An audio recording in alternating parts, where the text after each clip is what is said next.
to Sisters in Company Talking About It live show. Hosted by me, Dr. Sharon Cradle and Sherelle Higgins.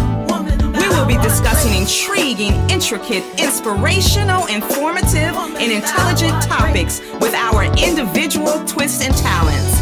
We will present real stories, real solutions, and engage in real talk.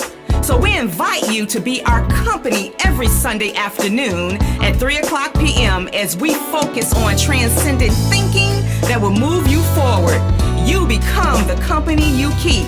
What company do you keep? Oh yeah, we are biological sisters by way of the south side of Chicago. So get ready to keep company with us and our guests as we talk about it.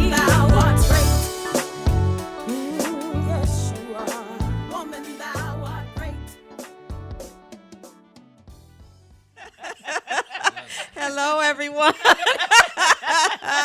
You all just missed it. That was funny. She said, "Oh, y'all real sisters." I said, "Yeah, we got the same Same mama and daddy." Welcome, everyone, to Sisters in Company Talking About It. We are so glad that you all have decided to join us today. And Sherelle and I haven't done this in a while, but I am Dr. Sharon Cradle, and I am the oldest of this dynamic duo. And I am Sherelle Higgins, and I am your favorite co-host of this show. And we are from the south side of Chicago. That is right. But I tell you, what an awesome show we're going to have here today. And I know my husband is probably looking, so I just want to give him a shout out and say I'll give you a big hug when I get home because I know the Redskins aren't doing that well. My husband is at the game, and here's what I say to them. I'm glad the Giants whooping up on y'all. So when you come home tonight, I don't want to hear nothing. Yes. We're going to introduce this our wonderful guest shortly. But what we're going to do is start out with scripture. And, of course, I want to talk about the conference to get you ready and pumped for the conference. But the scripture that we're going to use today is Hebrews 10:24 through 25. And it says, "And let us consider how we may spur one another on toward love and good deeds, not giving up meeting together as some are in the habit of doing, but encouraging one another, and all the more as you see the day approaching." So this particular scripture is connected in somewhat to our topic today. Our topic is going to be real talk with real men. And it was a documentary that was produced by none other than the fabulous Nicole Turner. And one of the men that was featured in the documentary is Raymond Pretlor. And so we just really, really appreciate you all coming in to talk with us because we know that this particular topic is a big, serious topic for this particular area that we call the DMV. So before we get started, as you very well know, the early bird tickets for my 4th annual Woman Thou Art Great Sharpening Women Conference ended yesterday. Or really Friday, actually. And so tickets are still on sale. Make sure that you do not miss out on this opportunity to come and be empowered and to inspire each other and to network and walk away different, because that is really the goal, to walk away different, to continue to develop ourselves as women, and we can do better together. And so that's really what it's all about. So we're gonna help you walk in your greatness. That is exactly right. That's I'm right. your MC for the conference, and I'm also going to be a speaker this year, and I'm going to talk about how I am unapologetically great. That is the theme. Yeah, that is the theme. Unapologetically great. And that's a mouthful, but I'm going to have to practice it a few times before I get it right. And that's something also that we have to know and practice in our relationships as well. Oh, yes. You know, about how unapologetic we have to be about our greatness, because we didn't create ourselves. Right. We were created by the great I am. So why do we hide how great we are, right? Yes. And so make sure you get your tickets there. You can just go on Eventbrite and get a ticket, and I'll see you hopefully on March the 23rd, 2019 at the Colony South Hotel and Conference Center in Clinton, Maryland this year. All right, so let's get started. Get this party you forgot started. to tell them how to get their ticket. Eventbrite. You said that? Oh, I tuned out. I went on vacation. And look, and Okay, I'm the back. oldest. Okay, but I'm back. I went on vacation. It happened. I'm the oldest. She's supposed to be, helping me remember. I went on vacation. I came back. All right. So, as we stated earlier, Nicole, and I'm going to let Nicole really introduce herself and tell you more about her documentary. But Nicole created a documentary entitled Real Talk with Real Men. And it is really about our relationships, right, with one another and what men really think and things like that. And so I wanted to have her on the show because, as you all very well know, we did a series on marriage, which was powerful. Yes. And so now I have so many people that I know, particularly women in this particular area, who are single. And the struggle is real, right? And I'm assuming that the struggle is real for men. And so that's why I so appreciate that Raymond decided to come on the show so that it would not be a one-sided conversation. So, yes, I'm Nicole. going to test your skills, Raymond. So get ready. I got a little experience here. So, Nicole, introduce yourself to our listening audience. Hi, everybody. I'm Nicole Turner. I am an author, a consultant, now first-time filmmaker. I'm so excited. Yes. And adding to my list of things, I'm also creating a shoe line. So I guess I'm a shoe designer. Oh, I cool. have a lot Yes. of things going on. But to talk about the documentary, Real Talk with Real Men, and I'm so glad that Raymond is wearing a shirt that says "Good Men Do Exist." Oh, yes, I love that. I do That too. really was the foundation for me Yes. wanting to do this documentary. As a daddy's girl, I'm a little partial. And I recognize that as women, we become so subjective in how we feel about relationships.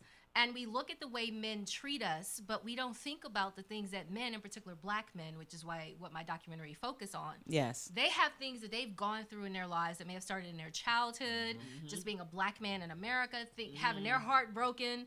And that all plays a role in who they are when they come into a relationship with Yes. us. And as women, we struggle with giving them a safe place to be vulnerable because at times we want to emasculate them because they're a man. You're supposed girl. to man up and don't have emotions. And so sometimes, realistically, women are the problems. Nowadays, women are doing just as much as men are doing. And as I was putting men together for this documentary, I found that there are a lot of guys who are struggling with finding good women as well. And being in the DMV, statistically, they say 8.1 women for every one man. But once you weed out the people, that you wouldn't normally be attracted to, they may be a little crazy, they're just not your type. Exactly. The numbers really aren't as great as we say they are. And I really need people to get past that, I'm not going to find him because the odds are not in my favor. What God has for you is for you. No doubt. sure. Regardless No of doubt. what the statistics say, what's for you is for you. So in this documentary, I wanted men to talk about their experiences, things they've learned along the way. Like I have the guy in the documentary who used to be a player who's now happily married for 15 years. Yes. I have men in a documentary who, who've been divorced and men who, are single trying to navigate being in a DMV where there are a lot of women, but they're having a struggle finding that life mate who's compatible and aligned with their walk in life and their values and their morals and who they are at their core. It's just not that easy. And sometimes your good mate may be right down the street, but your paths never cross, right? So I wanted to give men, I wanted to change the narrative, especially when it Yes. came to black men, because I'm sick and tired of hearing they're no good black men, they're sorry black men, and they're womanizers. No, there are so Yes. many good black men out here, and I'm very fortunate to have one. Me too. Me too. But why you? Why was this your task? Well, it was my task, one, because I made it my task. And even Okay. though I don't consider myself a relationship expert, even though I have several books talking about relationships, I had gotten tired of hearing those people who label themselves relationship experts talking to the women. But when you're talking to the women, in particular black women, you're bashing the black men. And yeah, you're getting your followers and you're getting women to pay to come in your conferences, but they walk out the same way they walked in because Girl. nobody has tackled talking to the men. And nobody has tackled making women understand and better communicate with each other. Right. You're doing a good job saying, oh yeah, that guy treated you this way, and they buy into the narrative and the negatives that black women have taken on. Like, yeah, girl, we can talk about this because we've all had the same relationship experiences. We'll start talking to people who are in happy, healthy, loving relationships Right. because they exist. They do Right. exist. And so Absolutely. I made Yes. that my plight because I was tired. You can be a so-called relationship expert and your targeted audience is women, but you don't have to bash the black No, men. absolutely. While you're doing that. And I so- think what you just said was so powerful. I was in a conversation with a lady yesterday, and I've heard women say this. Women say, "Well, I'm good by myself for the rest of my life." And I looked at her. I said, "Are you really?" Right. Because I think words are powerful. They are. What you put out into the universe and the atmosphere does not come back void. Right. And so to kind of understand what she was saying, she was like, "No, I would like to have a companion." I said, "So I'm thinking that's how you should start the conversation. Right. Not that I'm good by myself. I don't want anybody, because I just have a hard time believing that about women for the rest of your life, and you only 40? Right. And Really?" I think some of them have told themselves that because it makes the disappointment easier. Yeah. If I tell myself I'm good by myself, well, I'm not. No. Like that whole independent black woman, no. Right. I'm a daddy's girl. My father is the head of the house. He loves my mother dearly. I was talking Right. to him the other day, and I was like, "Dad, what are you doing?" "Oh, I'm feeding your mom right now." Y'all been married 40-something years. That's right. You're still opening doors and feeding her. Why? But I think it's a beautiful example. And there are certain things as a woman that I'm just not meant to do, and I don't want to do. Exactly. I'm an independent because I'm not a dependent yet. Once I Right. say I do, I'm yes, gonna be a baby, little take it- dependent. That's take it right. on. Exactly. So let me just jump in here and address a couple things. One, for any new viewers we may have and those who don't live in this area, DMV is Washington, D.C., Maryland, and Virginia area. Right. So let me clear that up. And the second thing Nicole said was sometimes women are the problem in the relationship. If my husband is watching, I want to know that's never our situation. I'm never the issue. Okay, so now that we got that out there, I got to be careful with you because you just throwing stuff out there, and he'll been clamped onto it and be like Nicole said. And those of you who are on our social media feeds, please go to listenvisionlive.com so you can see the show in its entirety. And if you want to join the conversation, of course, you can call into 833-202-8255. And so let's introduce Raymond Pretler. So tell our listening audience who you are and how you got connected with the documentary. Okay, well, first of all, thank you for having us. Yes. Thank you for having a man Yes. to enter into this conversation. because Yes. A lot of us don't have this opportunity.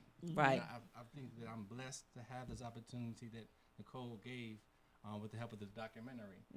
But I think that this needs to be seen more often. Yes. More men joining the conversation with the women Yes. and having that dialogue that has stopped.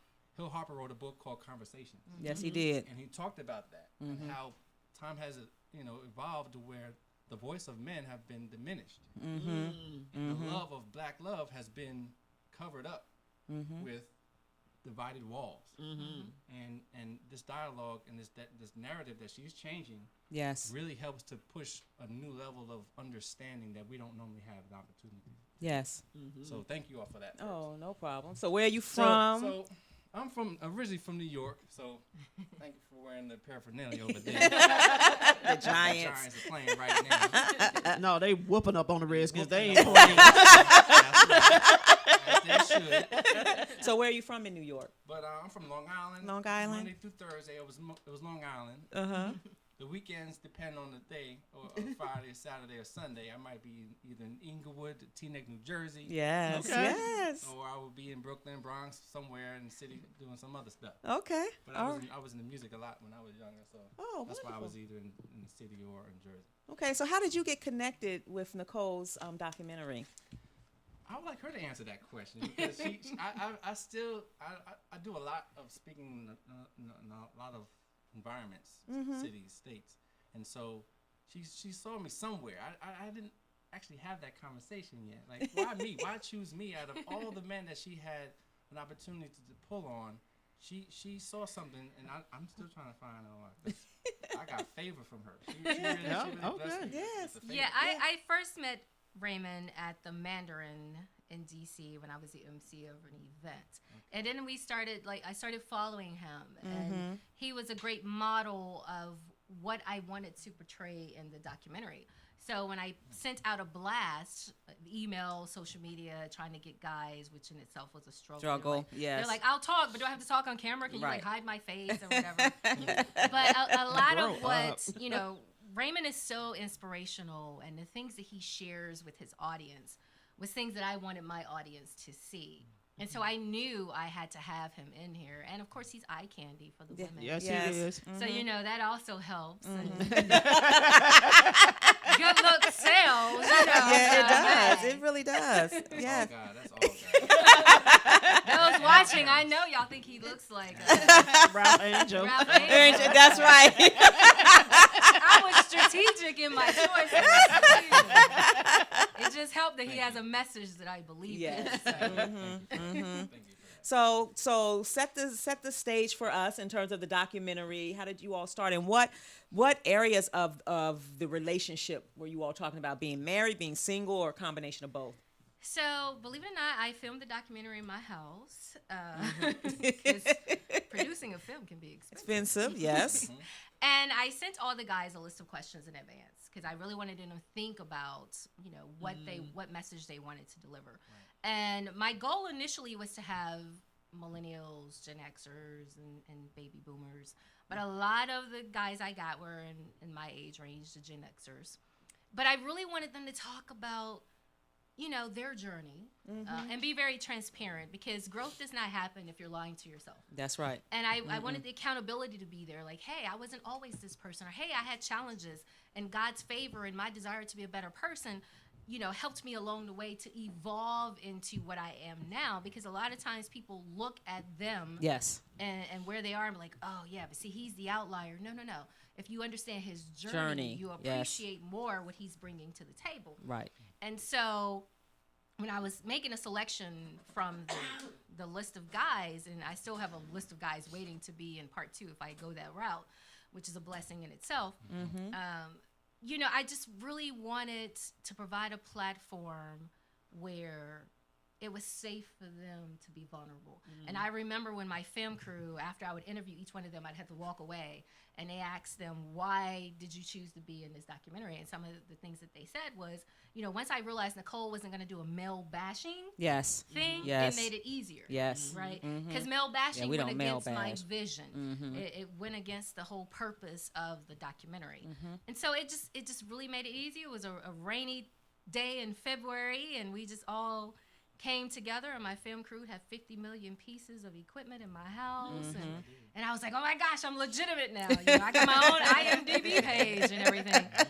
So, yes. But I definitely could not do this without them being willing to be vulnerable and open and share and just be real, just be raw in what they were sharing about their experiences. Right. And that just made it easy. It made my job easy. All I had to do was just sit there and ask a question, right? And the true stars. one of the things that I am is a researcher. And I had a conversation with Raymond last night, and I just thought it was so enlightening. And I'm not sure if what you shared with me is what you shared in the documentary, but I thought what you shared last night was eye-opening, because you just don't hear that much. You mind sharing that about before you got married? And I know you were married for some time. So can you share a little bit about your journey? Yes, I was one of the divorced gentlemen that was in the video documentary, and I was sharing a little bit about how I wasn't really prepared for marriage. I realized that I was prepared for sex. Yes. More so than I was prepared for marriage. Mm-hmm. My mother gave me a book. Speak the truth. My mother gave me a book when I was like 9, because I asked her a question about sex, and she said, I'd rather you read this and do your own research rather than take just my words. And so I studied sex more so than I studied marriage. And I didn't have too many good images of marriage around me. I didn't have the best growing up until I came to Maryland when I was 15, and I was able to see marriages in front of me that motivated me to get involved, but I didn't still have enough or anybody to turn to really pull me up. And I think that's one of the reasons why I really like this conversation, because it gives it shows a need that we have to begin to pull up those singles and show them the good side of the spectrum. Because if you look on television, if you look on social media, if you look to the outlets that be, it doesn't give the proper image of what marriage really is. It doesn't show you all the work that it takes to build it, and it doesn't show you all the positive elements that come out of it. Right. I had some very good moments with my ex-wife. I had some awesome moments that to this day I cherish. And to understand what love is, like, what's love really got to do with it? In the end of the day, it's also work. It is work. You're building a legacy. You're building a family that should transcend your past. Right? Exactly. And a lot of people don't know that work takes two people having some similar directions in life to meet together to grow something on purpose, not just to have babies and grow old. Right. But Or to be a just to have purpose. sex. or Right. just to have Right. sex, right. It's Because not- at it's some way more than point that. in time during a relationship, sex become less and less important. Absolutely. Even though you still have sex, it's not the main focus as it is when you first enter into a committed relationship. Right. And I was a virgin before I got married. All that talk about sex did not cause me to be involved with it. I was a virgin before marriage because I saw the value in my body being touched by the first time by one person. See, we don't get that from guys all You the don't time. get No, that you from don't. guys. And there's a lot of them out here, though. And it's rare that a guy would even admit to it. Yeah. See why I had to pick him? Yeah, Yes. absolutely. I was embarrassed. I grew up in New York, embarrassed to be a virgin because everybody was having sex, and I felt like I don't want to be the eyeball and not say I haven't had it. But I got popular because of my poetry, and I talked about it with my wife, but they didn't catch on. But it was a thing that I cherished, and I saw that if it's gonna happen, it's gonna happen well with the right one. And there's a thing called soul tie that I discovered that happens between a man and woman when they actually have sex for the first time. Yeah. If it's their first, that should be their soul tie for life. Yep. It kind of acts as a form of a glue to cause them to stay together, because that soul tie should be very strong. That will cause them to want to we just gotta get back together, and that's lost in the conversation. Not having that conversation to recognize what the virgins experience when they do. Matter of fact, I can ask you all, if you all have lost your virginity to somebody, was that first time someone that you got connected to for a very long time, and it was hard to break that desire? Some people have that hard time where like, I'm stuck in that first one. Even if it was a bad experience, they might have had that connection, which is called a soul tie, that makes them want to stay together, regardless of what the reality of that relationship was. But being a man, which is very interesting, you all are taught and socialized to go out and sow your seeds, Yes. right? Right. Yes. Do Sow the seed. sow the Yes. seed, the oats, whatever they want to call it, and Experience life. exactly, and Way most men are supposed to do. exactly. And so, but I am a believer that there are a lot of men who probably have never had sex. Are well into their 20s, but because That's why they turn to pornography. That's why Yeah. they turn to alternatives and Yes. masturbation, because they don't necessarily have any alternative.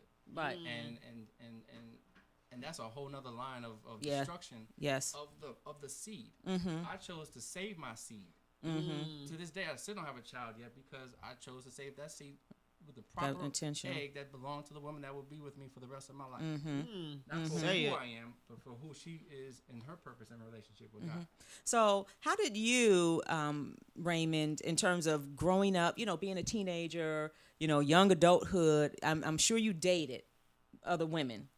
Oh, your wife was the one you dated, and then you married. I courted her. You courted her, okay? I saw her in church. Yeah. I saw great things. I saw great things in her. I was a leader in church, and I saw what I thought would be the one that will take it to the end. But I didn't get to know her as I should have. Right. And so You hear that accountability? I didn't do my due diligence. Right. To learn even myself, because I didn't have that experience of dating. Because I saw my mother cry. She allowed me to see her relationships. She allowed me to have that opportunity to see her cry, to see her laugh, to see her enjoy her time with her date at the time. But then when they left and I knew that they've had sex, I connected that sex to the tears. Tears. And I said, I don't want to hurt a woman. I don't want that to be my story. And I chose to just say, to make that, I guess, intelligent choice to not hurt with sex involved. If it's anything going to be, hurt, it's going to be me more so than her. And that sensitivity, I think, caused me to be that virgin and allow me to take on a perspective of intelligence rather than just my hormones. Right. And it wasn't based on religious reasons because you were wasn't young. based on It was religion. based on the fact that what you saw with your mom and Right. that whole experience. And I think that's what you were talking about, Nicole, the Right. experiences that these men have and when it comes to the Raymond relationship. even shared, he wasn't always this calm Right. person. No, I think you guys should hear. I used to be a fighter. He was not always this calm I used person. to fight. I used to right? fight bullies. I used to fight bullies and win because I was taller than everybody. And Yeah, he is I tall. Just had the tenacity to fight those that thought that they were better than everybody and had that edge over people in fear. I like to fight fear all the time. Okay. And that really pushed me. But to take on the negative stigma of men, that was my new bully. And I chose to be on the positive side of that and not be like all the other dudes I was raised around. And I think that's what helped me to stand out and get into my purpose. And that's where she found me in events because that's Yep. one of my businesses, one of Court Events. And so by following my purpose, everything lines up with my life. And that's what helped me to recognize how God was taking me from one level to the next. And I did actually become proud to be a virgin when I was driving home with my pastor. He asked me, "Are you a virgin?" Just flat out. For the first time, I was proud to say yes. And that's when God was able to show me how, okay, I'm taking you through a little journey.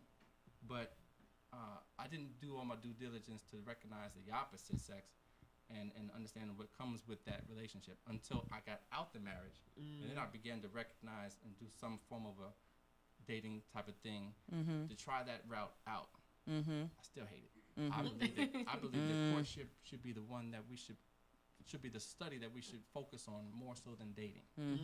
So I think that dating has to die. Interesting.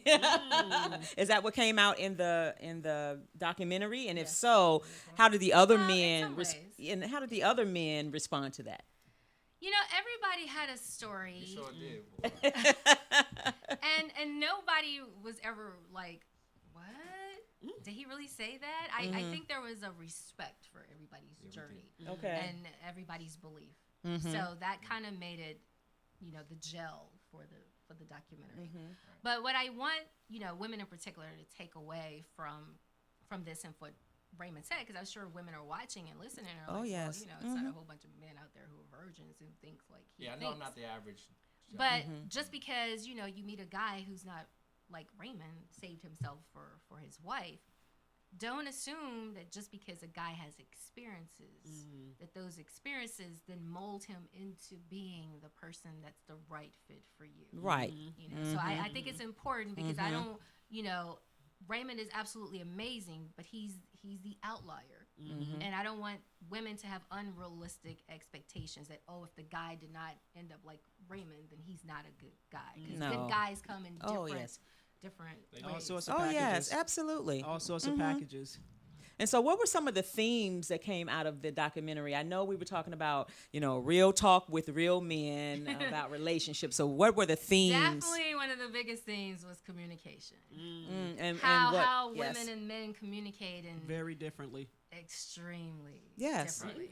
And I think, one of the guys, Jean Titus Unlimited, said it best when he was like, I'm not you. And sometimes when men and women are communicating, a woman expects the guy to respond the way her girlfriend Yes. will respond. And if he doesn't, it's like, how do you not understand what I'm saying? Or how are you not communicating with me? It's that whole disconnect. It really is true, the whole Venus and Mars thing. So that was one of the themes. Did you want to? As an And- experience. yes. And I don't think I talked about it, but when we grow up, women or girls are taught that it's okay to play with dolls, Right.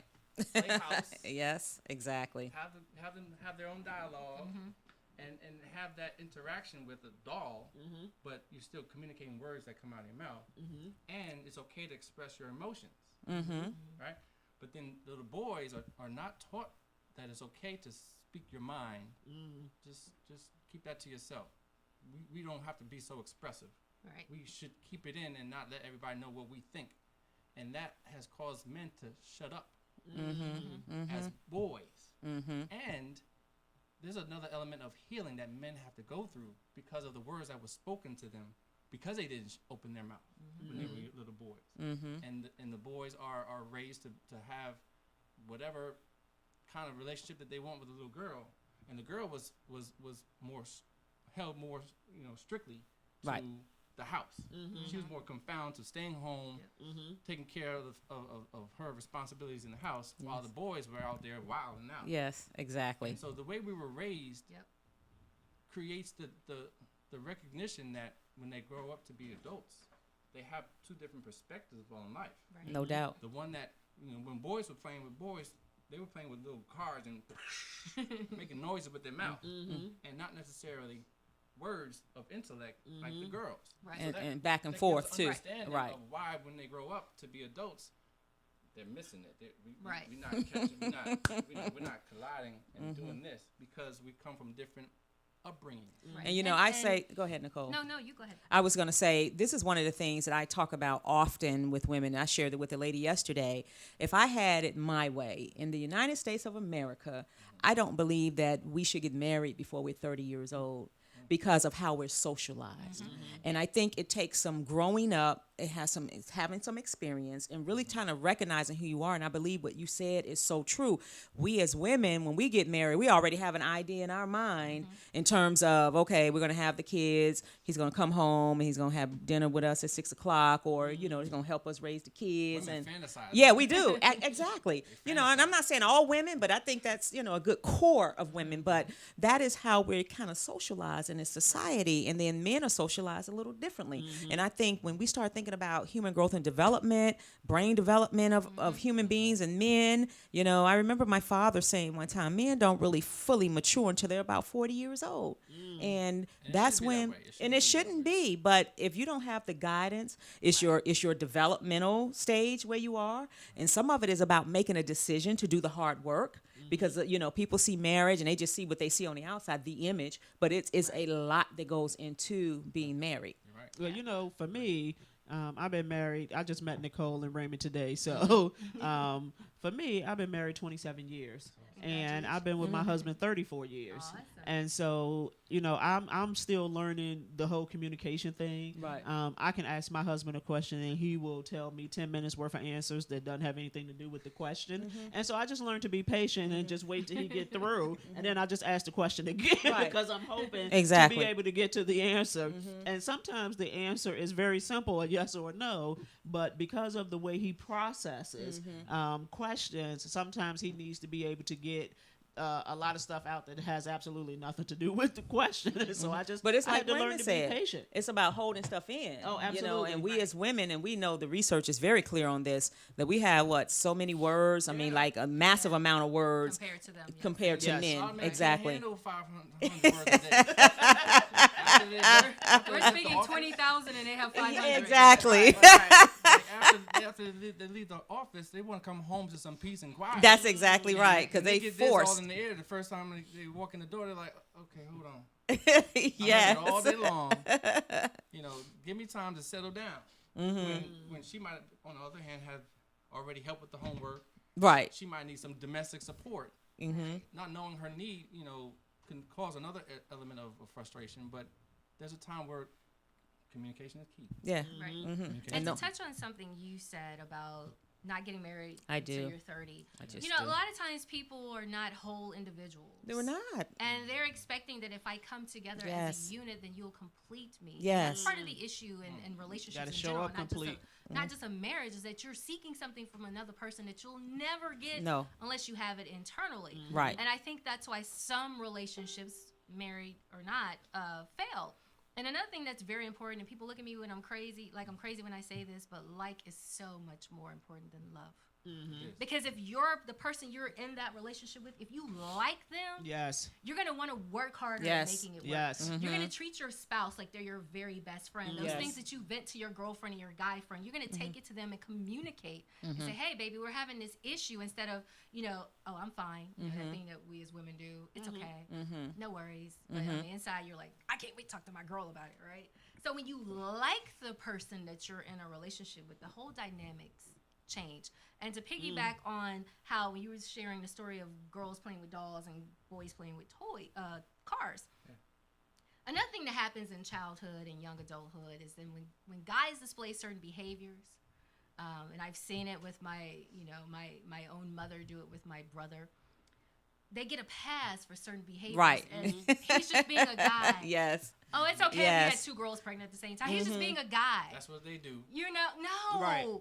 Mothers in particular. Yes, and I'm yes, saying tell this the truth because about mothers. I'm the oldest of 2. Yes. We're 7 years apart, and I'm a daddy's girl. And, I watch how, and I tell my mother this, so I'm not saying anything. If she watches, she's watching. She knows I'm not saying anything that I haven't said to her. Mothers in particular have to stop giving sons passes. Mothers in particular have to stop making these boys Yes. who become men Yes. harder for us Yes. because you are catering to them Wow. and not forcing them to be men. I blame it on the mothers more so because in my house, my dad, I do too. he did the dad things. Yeah. But when it came to who was more dominant, like my dad was like the best friend. My mother was mommy dearest. I tell her this all the time. You were mommy dearest. Y'all remember that show? Yes, She was mommy yes. dearest. Right?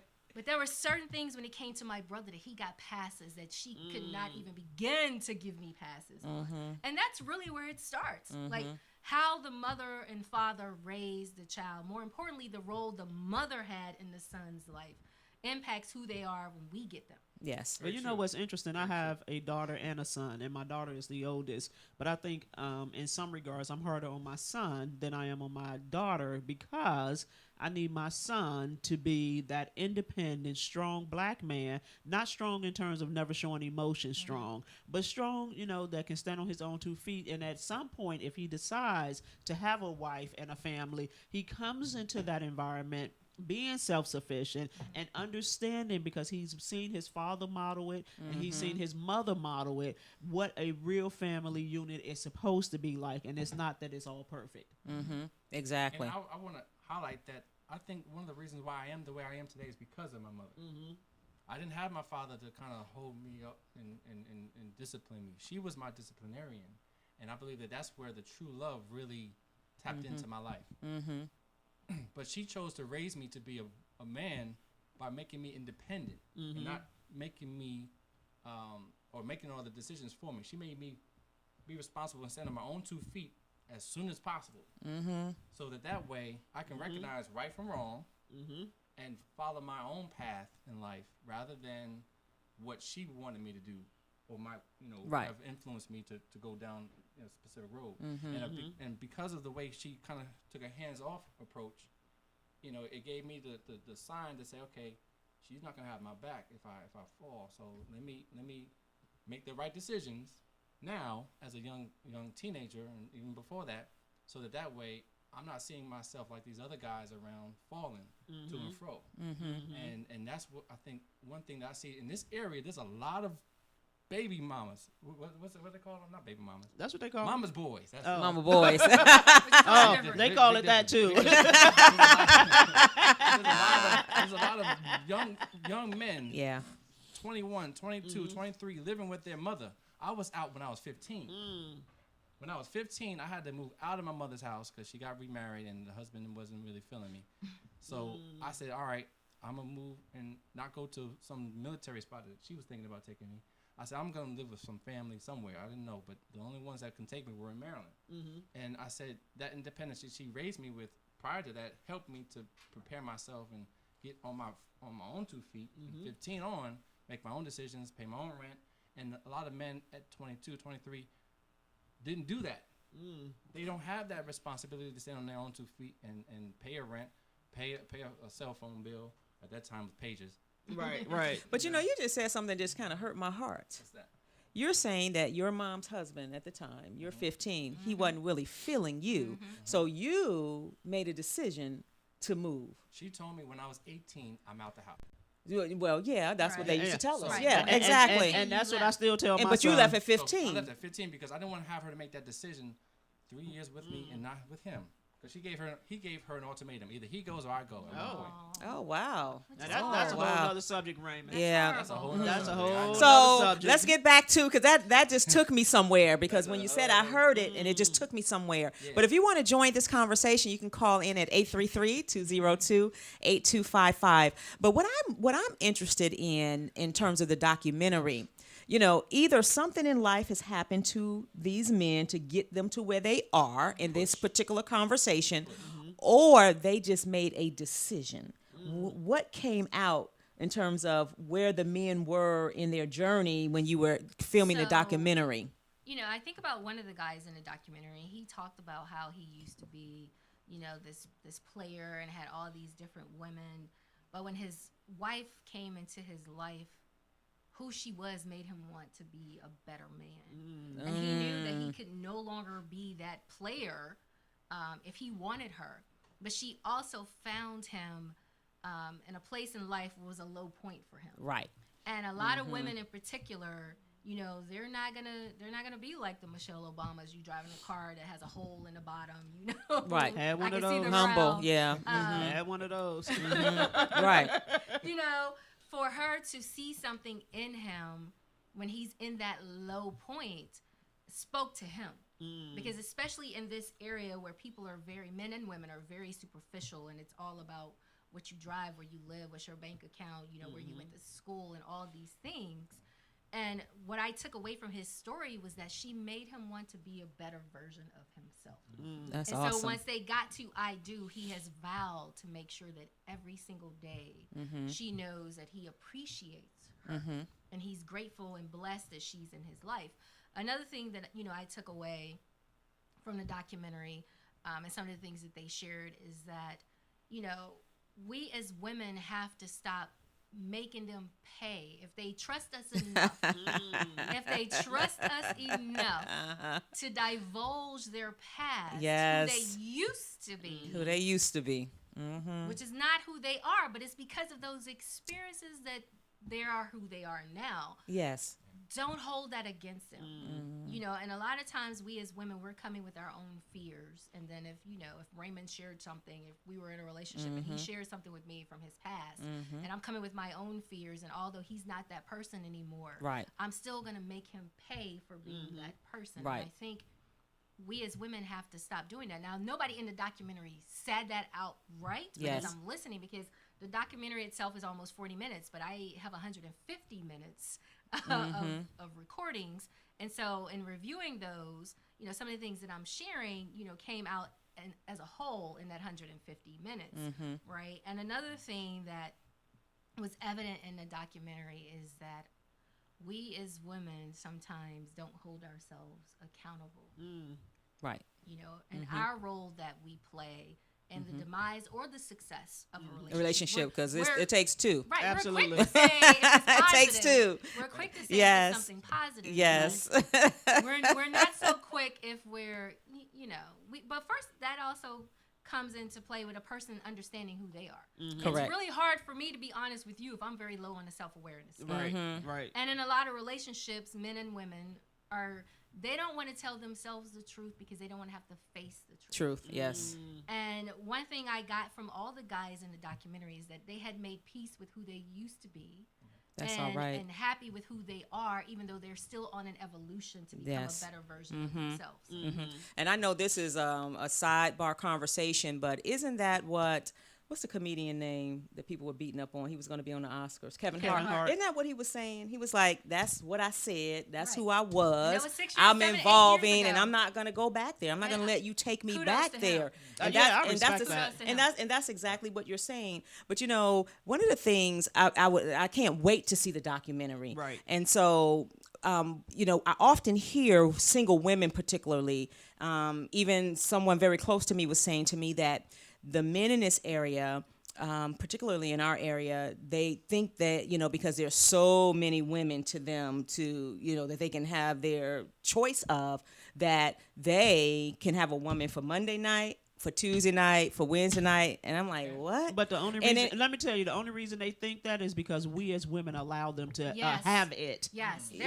So when we find out that they're married, we don't just get out of the relationship. Right. When we find out that they're dating somebody else, we don't get out But of they that. tell you up front Yeah, that they're and- dating multiple people. Some of them do. And when they tell you that and you say, and you go along with that, that's a problem. And that's why they think that they can continue to have so many women, is because we allow it to happen. But did that come out in the documentary? It did not. That subject didn't come. But I agree wholeheartedly. There's a song that was out last summer called "Weekend," Yes. and she talked And about booed up. And she talked about you can have him Monday through Thursday, but I got him. And that song was on the charts for a long time Because it's happening. It's reality. And women have gotten to a place where it's okay. I'm okay if I have a piece of a man. Right. That they have Right. all these memes. Oh, I guess he'll hang out with you on February 15th because he's with his real woman on February 14th. Exactly. Oh, I guess you're not going to get Christmas gift. You're not going to see him on, society has made it so acceptable to be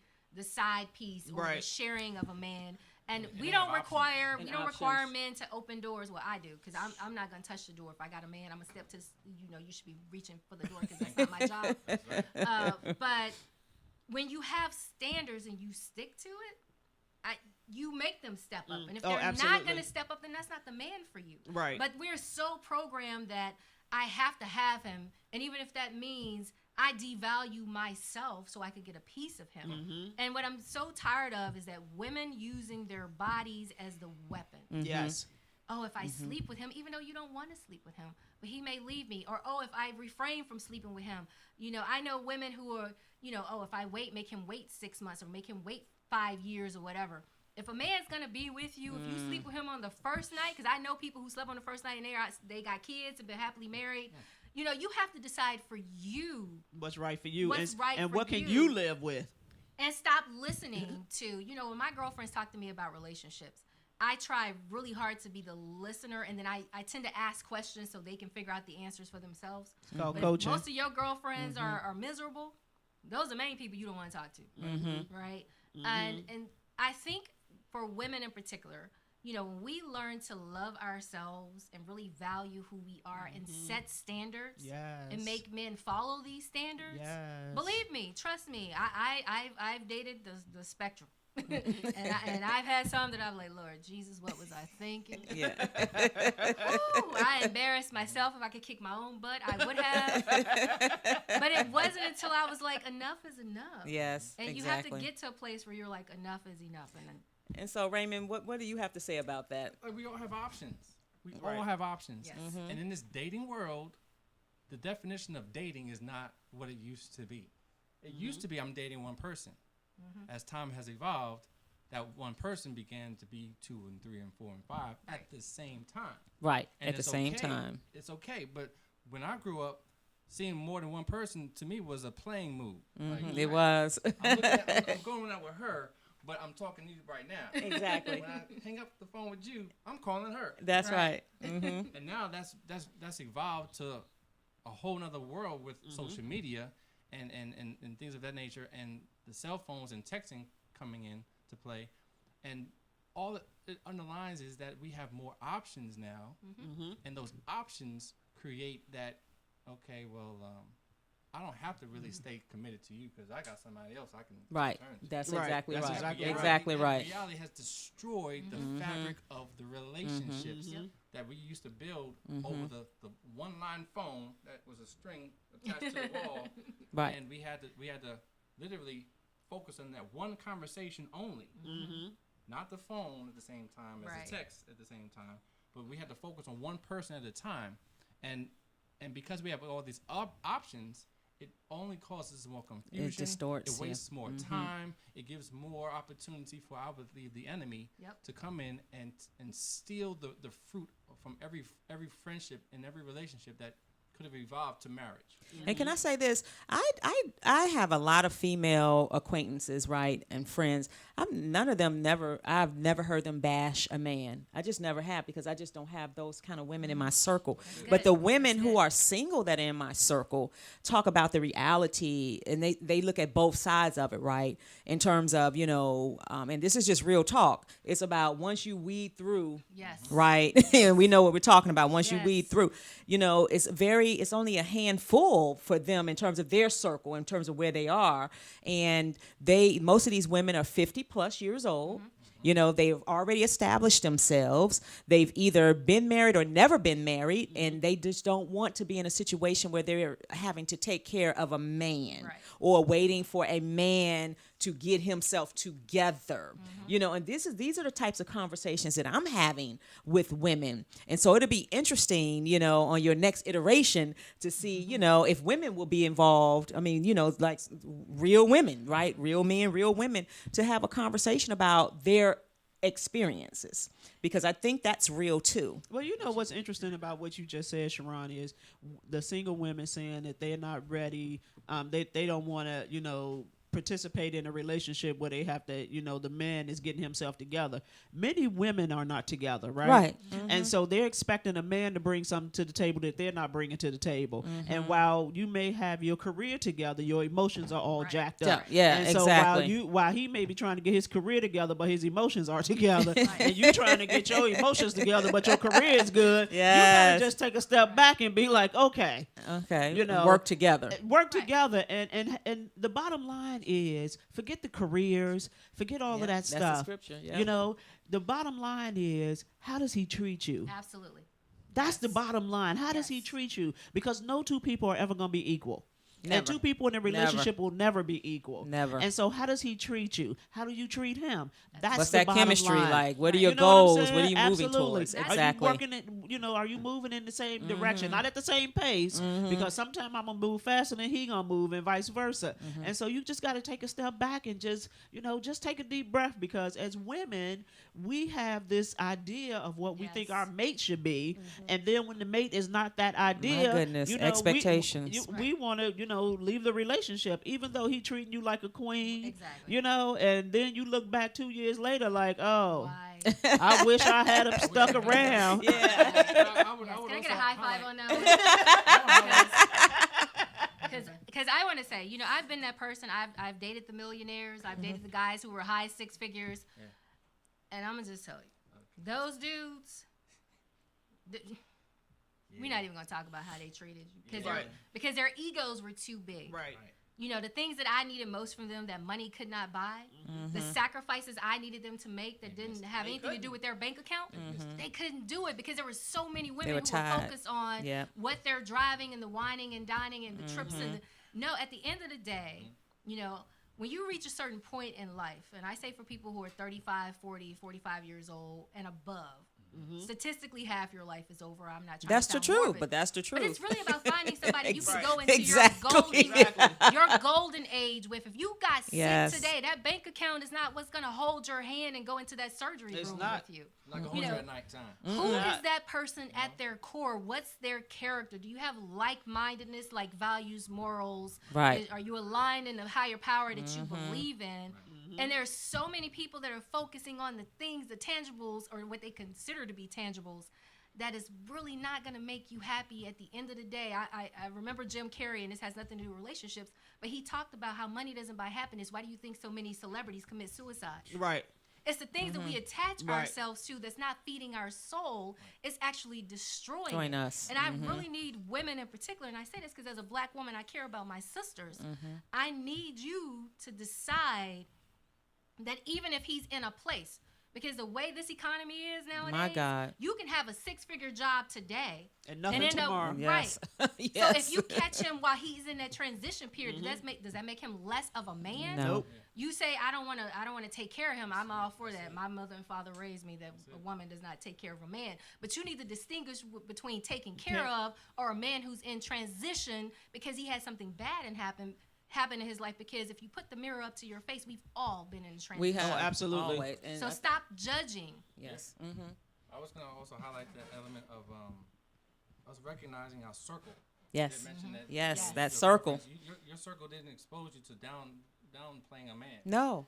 And I learned from my life coach, my pastor, Apostle Mike Freeman. Shout out to Apostle Mike Freeman. Yes. He just celebrated 58 years just last week.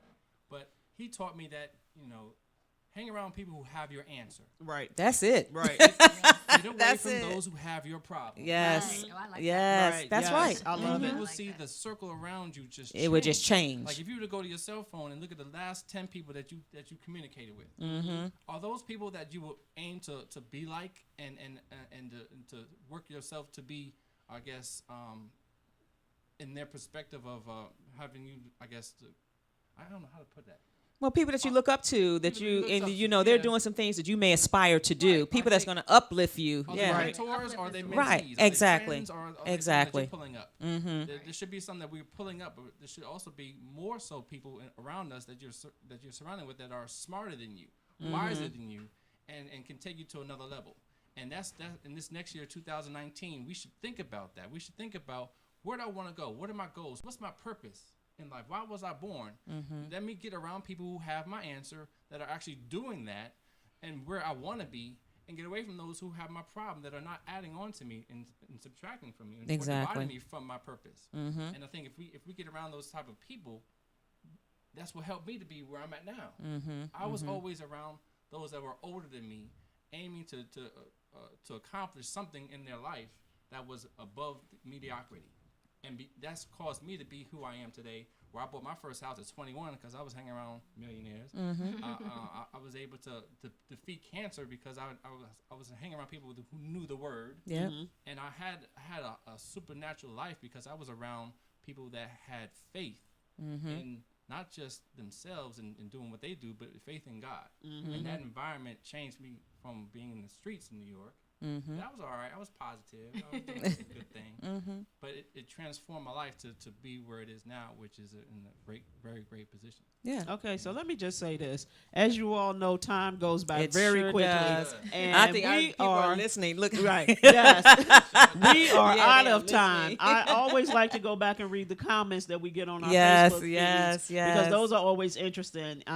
But I'd like to say thank you to Nicole and to Raymond for coming on and sharing this. This has been a tremendous conversation. We will continue to have these type of conversations on this show because real talk is what we do on this show. Exactly. And what we want to do is make sure that when Nicole, she has some things in the works around her documentary so that people can see it. Yes. And so we'll have her back on the show. You can see the trailer on realtalkwithrealmen.com. Okay. See the trailer, Yes, Real we'll Talk look with for the trailer. realmen.com. We thank you all, and thank you all for tuning in. I hope you enjoyed the show, and we'll see you all next Sunday. Enjoy the rest of your afternoon. Yes, go Bears.